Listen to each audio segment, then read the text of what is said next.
Good morning, Mr. C. Good morning, Zibby. Good morning, Omatseye. Good morning. Good morning. Good morning, AB. Good morning, Ego. And we say good morning to AB Bozimo. Good, good morning, guys in the studio. Good morning to all of the wonderful listeners. It is Monday, the 5th of February, and it's time for us to dig into the headlines. So let's go over to the Punch newspaper and see if we can pack lots of punch from this one. Mr. C, the paper before you is what we'd like you to help us get a better understanding of, and it seems things are getting better. The headline here says Nigerian cost of living lowest in Africa, says the presidency. How so? What are the criteria? Speak to us, Mr. C. Okay. Thank you very much, Omatseye. All of this was triggered by Alhaji Atiku Abubakar's statement on Sunday or during the weekend. And he made copious reference to the fact that the current administration came in on the mantra of renewed hope. Ladies and gentlemen, today is day number 253 of this current administration's tenure. And it has been anything but renewed. Rather, it has been increased and intense despair, suffering, and pain for the majority of Nigerians. Now, during this same period, we've seen firms that were engaged in true economic manufacturing activities pack up and leave the country. During this period, we've seen foreign airlines raise their prices so high that you can't get the lower prices within Nigeria because the bulk of their money is still being owed. During this period, we've seen Nigerians grown under the intense cost of living. Now, what was the presidency's response to Mr. Abubakar's statements? Mr. Bayo Ononuga, who is one of the special advisors, issued a statement. And the moment I saw who was the author of that statement, I knew of a certainty that half of the things contained in that statement would not be true, would not be correct, would not be factual, would not be accurate. Now, the headline of this story says Nigeria's cost of living lowest in Africa. For the love of everything, but how's that even possible? I'm going to read out the top 10 countries in Africa with the lowest cost of living. And you can engage me after the show. You can chime in with your messages, and they're as follows. Number one on that list is Tunisia, followed by Ethiopia, then Malawi, then Madagascar, then Algeria, then Mozambique, Zambia, Rwanda, Uganda, and Burundi. Now, if really and truly Nigeria's cost of living is the lowest in Africa, where are we feeling the pinch badly? Why are things so difficult? So therein lies the huge contradiction in the statement from the presidency. Now, they also said that the policies have been applauded by several international bodies. Interestingly, they couldn't name one. You would think that if such a thing were actually true, they'll be bold enough to name the specific international bodies or individuals that have commended them for the programs they've rolled out. Three, you've told us that their policies will soon start to yield fruit. Now, the bigger question is this. When are they going to yield fruit? We don't have a timeline. We don't have a roadmap. The suffering is intense. We're greeted with huge scandals of government and public officials abusing their offices, misappropriating money at the very least. What we hear, people are being suspended, investigations are going on, and that's the end. Nobody's speaking to the monies that have been misappropriated or cannot be found. These policies are going nowhere. Today, the dollar is 1,500 now. 11 years ago, 12 years ago, these same set of jokers criticized the government in power then when the pound was exchanging for 312, when the dollar was exchanging for about 250, calling them incompetent. So what do we say now? Well, here's what it is. This current administration, you can use propaganda to win an election. You cannot use propaganda to govern. Nigerians are suffering each and every day, and the so-called middle class is vanishing. So stop giving us rhetoric, stop giving us propaganda. We want to see results. And if you can't deliver the result, please raise up your hands, admit you cannot deliver the results, and resign.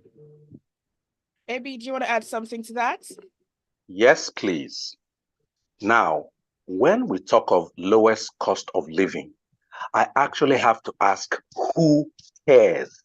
Because the KPI for a functional and competent government should be the best quality of living, not the lowest cost. If it was lowest cost, why do most indeed of our government officials have their treasures and their loved ones in the countries with this higher cost of living, like the United States, United Kingdom, and France, to be very specific? Now, you say we have the lowest cost of living.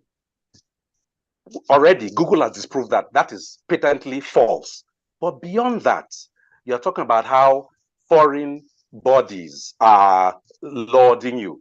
I think there have been a few of those Bretton Woods institutions who actually have agreed, like I do, that removal of fuel subsidy was long overdue. Never forget, the former president was the one who removed the subsidy, but was too cowardly to effect it.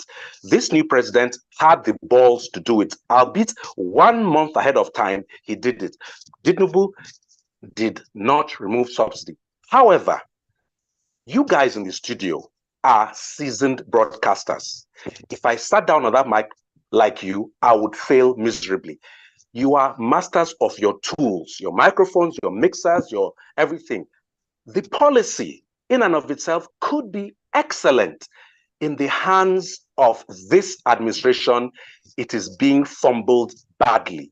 Last of all, when it comes to the lowest cost of living, the place with the lowest cost of living is a cemetery.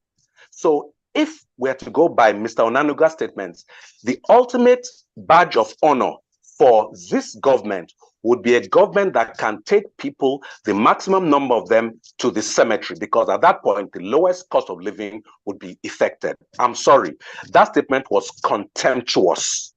It was completely out of place and seen by Google to be patently false.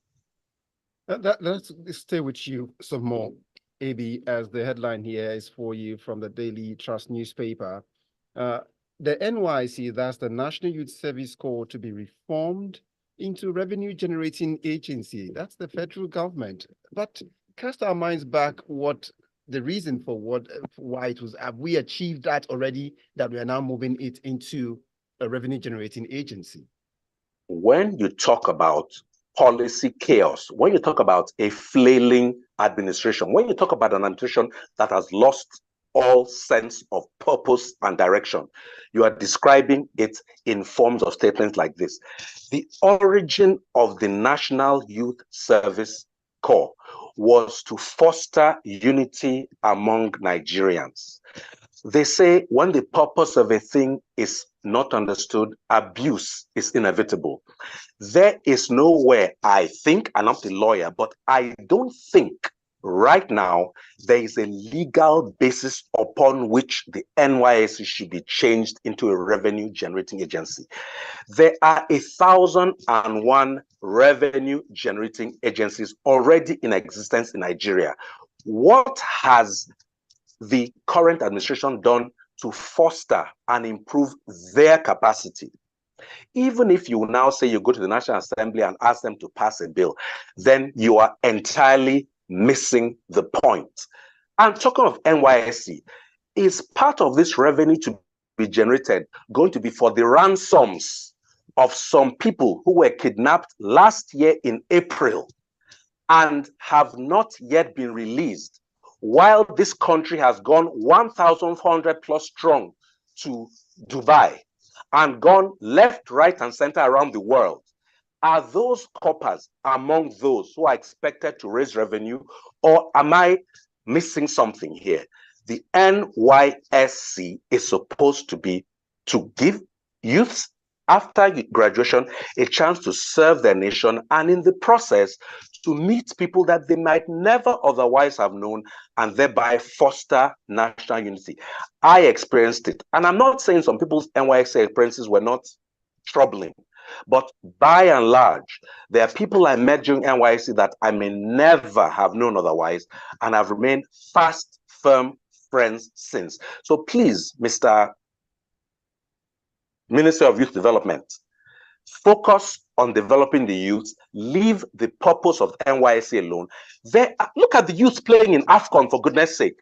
Do you know how many millions of competent footballers exist in this country? Take any walk across the streets, any city in this country, you see talents. That is the youth you're supposed to be developing in concert with your Ministry of Sports, your Ministry of IT, and so on. Not looking for how to make a cheap, irrelevant buck from the NYSC. I'm afraid this is an example of policy chaos. Somebody just wants to present a memo at the FEC because, frankly, he has no brilliant ideas. All right, Mr. C. So, in tandem with AV's thoughts, this is just another example of the chaos that is this current administration. This is absolutely absurd. It's devoid of any form of logic. It cannot be. And it speaks volumes of the caliber of people who were put in the Federal Executive Council. Because if I were president, for this proposal alone, I'm sacking you. It makes no sense. So what services will the corpus be offering? Who's going to price those services? Who is going to pay for them? What is this business about? Raise money, raise money, raise money. What are you doing to make the lives of the people you are supposedly serving better? And it's a real tragedy that the corpus who were abducted last year have not been released. And it's business as usual. All right, let's go on to some of the messages we have coming through. Cisco Delgado says, thank you very much, AB, on the NYSC issue. It's actually EBI. The current administration is a complete failure as far as some Nigerians are concerned. JP says, how does a spokesman of the president put on untruth with no sanctions? The president and his team need to sit up, as in all this, it shows daily that they don't care. President is still on holiday. The Senate seems to have no idea on what to do. Sad. Emeka Onelu says, it's a total fallacy that we have the lowest cost of living. Our food inflation presently is off the charts. I bought a crate of eggs yesterday for 4,000 naira. Let's not talk about other food stuff. Why did they tell us that we had the lowest cost of living during the campaigns? We're moving on to the next headline, and this one comes from Punch. The Katsina state government says rescue operations have commenced in response to 60 wedding guests who were kidnapped by gunmen in Damari town in the States. Thank you, Zibby. So our thoughts go out to the families of the abducted guests. And again, this is just another unending episode of the insecurity and chaos that is Nigeria today under this current administration. Literally, Nigerians are under siege. How do you explain that people went to attend, were accompanying the bride to her new home, and then be abducted by criminal elements? And then the police commissioner comes out with a statement, oh, we have released our intelligence and tactical squads, they're going to get them out. It is really sad that Nigerians daily are being restricted in their ability to move around freely, to do the things they need to do or the things they want to do, all in the name of insecurity. Let's not forget, all the security agencies have huge budgets. Each state governor collects a security vote, which more often than not is not audited, it's not checked, it's not challenged. So why, in the name of anything good, are people still being abducted? Do we not learn lessons from previous episodes? Now, if people cannot go out at 9 p.m. in the States, how then do you say Nigeria is the place to be? How then do you tell a foreigner, please come to Nigeria, bring your hard-earned money, we'll help you make money on top of it? It is extremely disappointing and very sad. And for those of us who live in Lagos, we cannot relate to it because, oh, it's Katsina, somewhere far north. Imagine if this was happening in Lagos. At 9 p.m., you're afraid to go out, you can't go out, you can't do anything because you don't know what will happen. And we have people who voluntarily brought themselves out and said, vote for us. We want to serve you. Having been voted for, you cannot be devoid of ideas. And if you're devoid of ideas, please leave. Again, multiple abductions all over the country. No security chief is sacked, none suspended, none interdicted. It's business as usual. Sadly, this is not going to end. Of course, they would tell us people have been released. Thankfully, the children in Ekiti were released. But our thoughts also go out to the bus driver who was killed. Now, our security agencies will have you believe no ransom was paid. Good luck with that story. But again, this is really, really very sad. Governments at the national and subnational level should step up, wake up their game, and ensure the Nigerians are protected, because you cannot continue to subject Nigerians to this level of violence and then still restrict them from bearing personal arms. Something has to give. All right, thanks very much, Mr. C. We drift a bit, it's still freshly pressed on Smooth 98.1 FM. We expect to get your thoughts as WhatsApp messages onto 0809-444-0981. You can also catch this edition on youtube.com/Smooth 981 FM Lagos after now.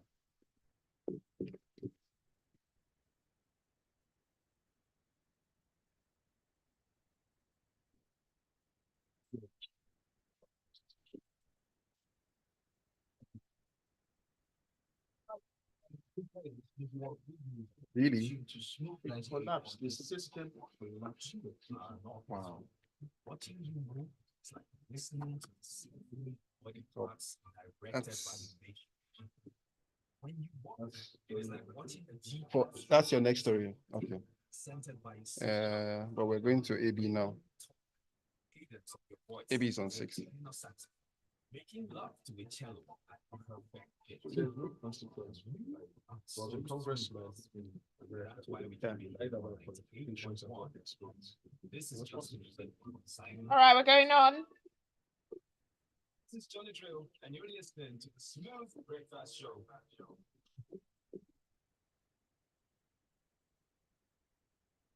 You're still listening to Freshly Pressed on Smooth 98.1. Our analysts are in, Mr. C and AB Bozimo. We're looking at the news stories making the headlines. We see your messages. Please keep them coming. 0809-444-0981. And you can also catch the live stream up on our YouTube channel. It's Smooth 981. We're moving on to The Guardian. Construction workers begin warning strike over wage award. AB? Yes.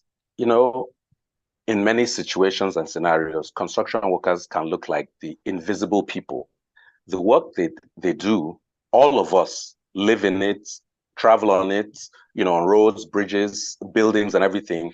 But we're often not there when they're doing their work. We tend to take possession or, ownership when it's all done. And so they seem invisible. However, they are having a labor dispute now with employers. There's supposed to be a wage increase that's due them.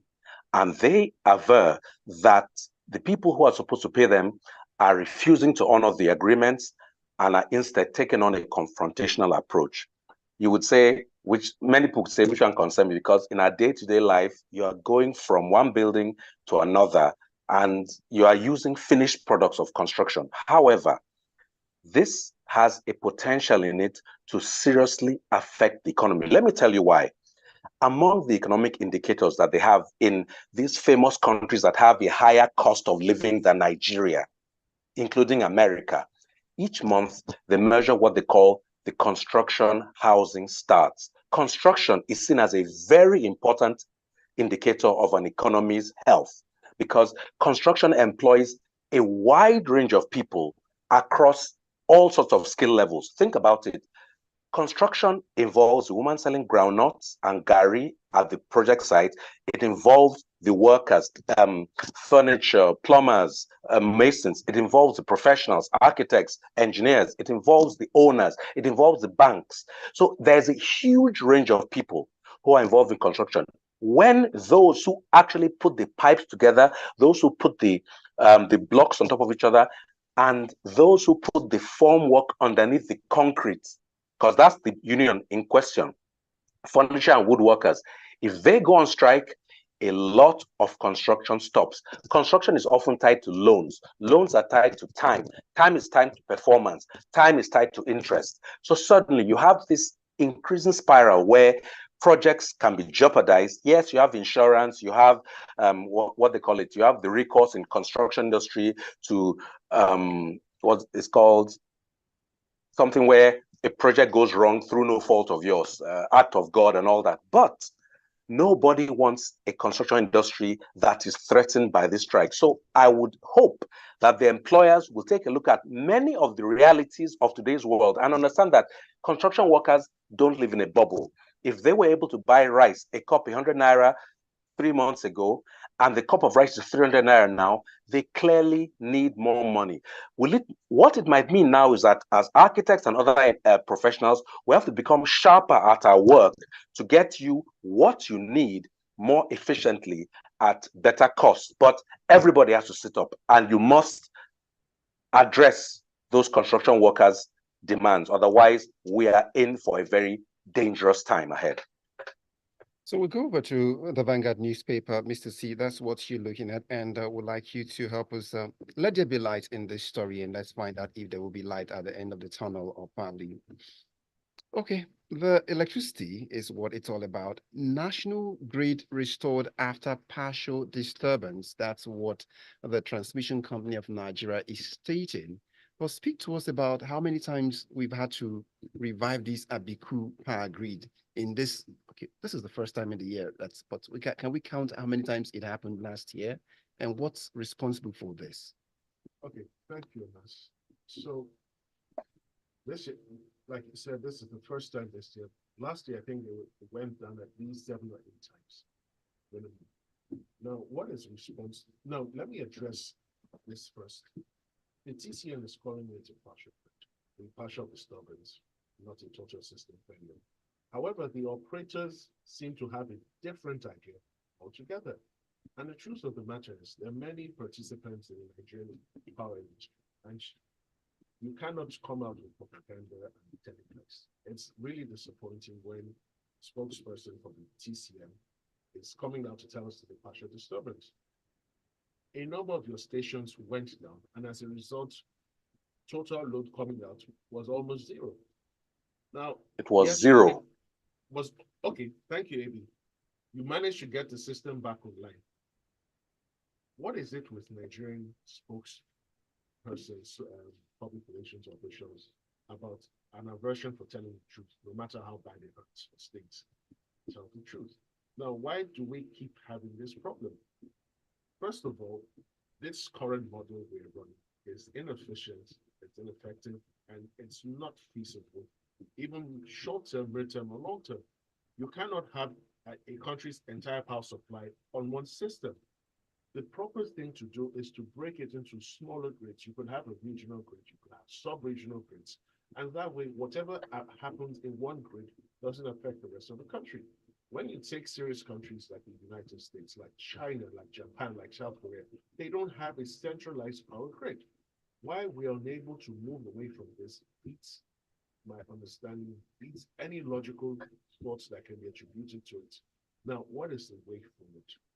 So, Mr. C, just before you build on the point, for me, I'm just looking at it from the point where the adjective there, serious. Those countries might be advanced, but that doesn't mean if you're not advanced, you cannot be serious. But move on with this story. Nigeria is neither advanced nor serious, as it currently stands.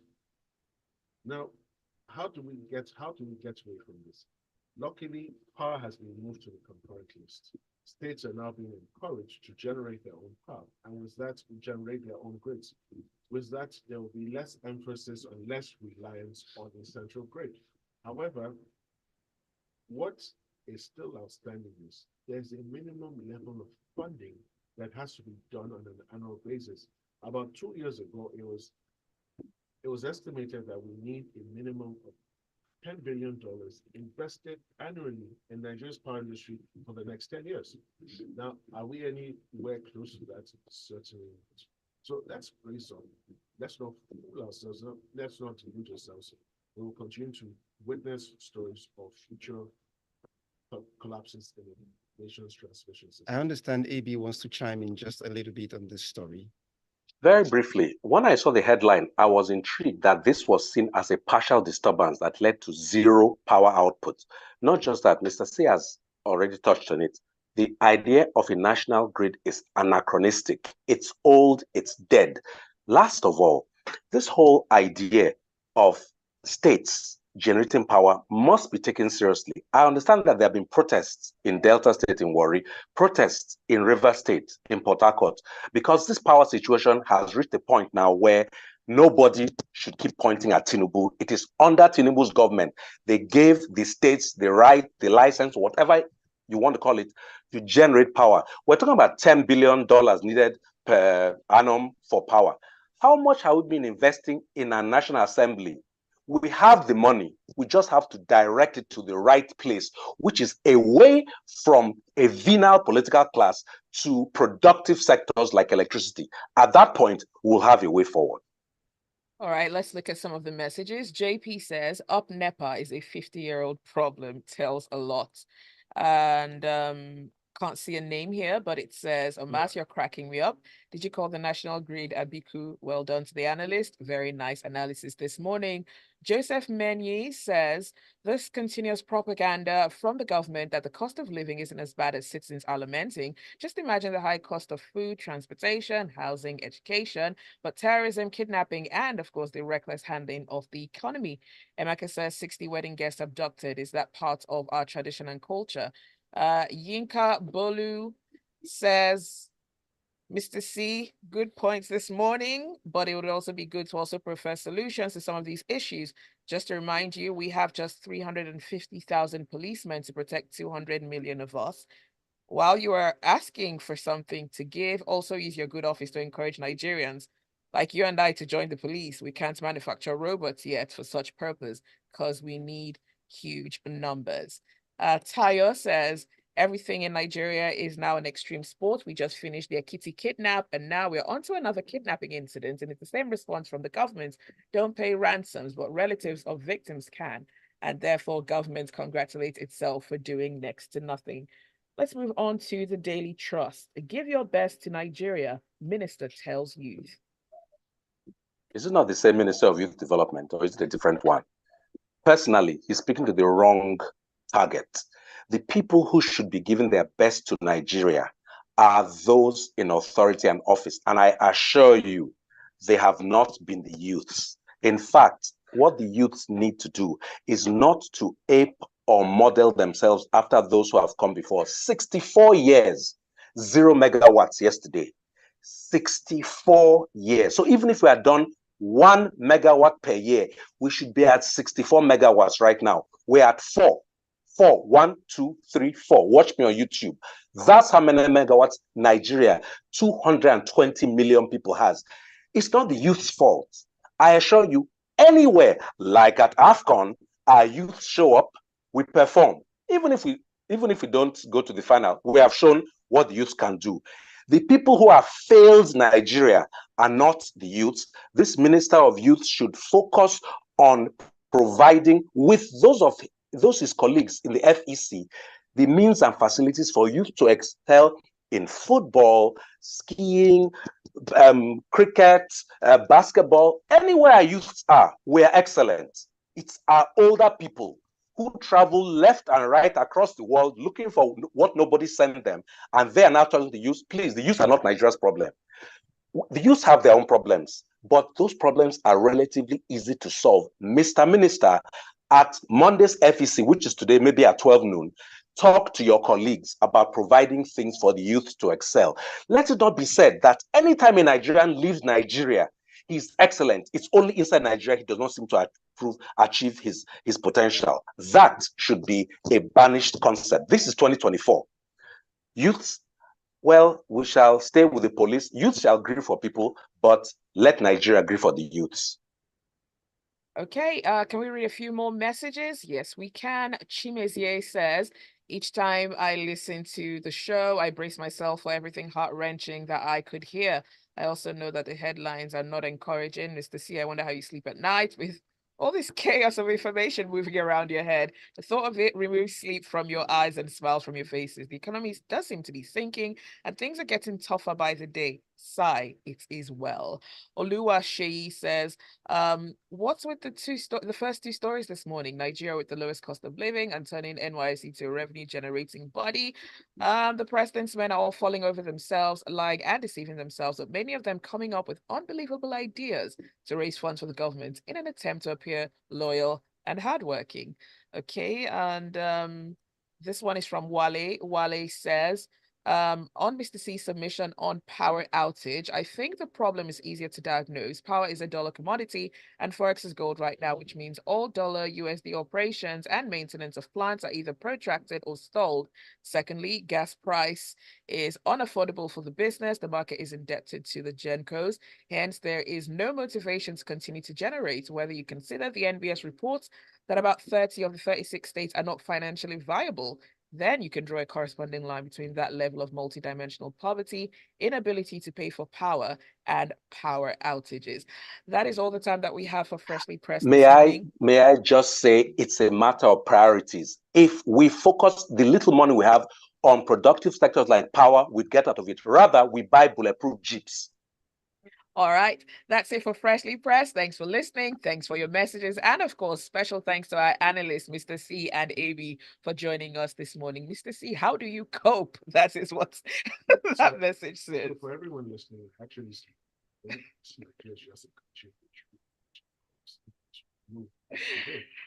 that is it. This there is a lot more to